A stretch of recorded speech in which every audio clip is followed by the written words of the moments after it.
আমরা তো অনেক স্লোগান দিচ্ছি গত 15-16 বছর। সেই স্লোগানের যে স্পিরিট, যে জোর, যে আন্দোলন, যে সংগ্রাম পালাই গেছে না? অত্যাচার নির্যাতন তো কম করে নাই, এখন দেশে নাই।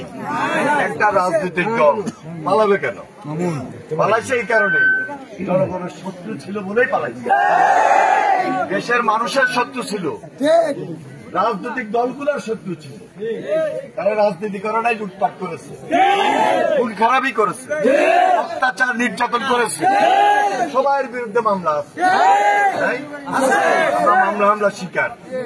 যাই হোক, সকল ষড়যন্ত্র আমরা মোকাবেলা করেছি। গত 2 সপ্তাহ ভয়াবহ বন্যা পরিস্থিতিও আপনারা মোকাবেলা করেছেন।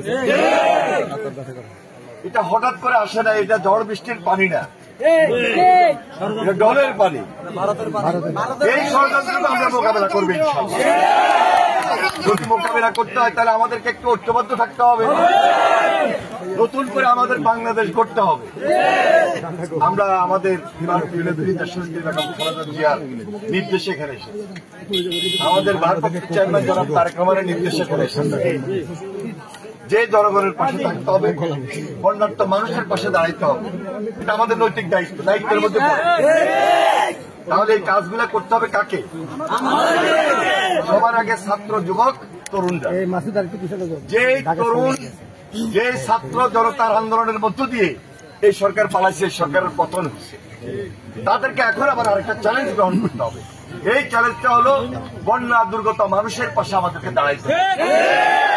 আমি গভীর রাত্রে আসছি ভাই, এই যে আমাদের তালেব মেয়র আবু তালেব, সে মেয়র ছিল, বিএনপি নেতা, গভীর রাত্রে আসছে।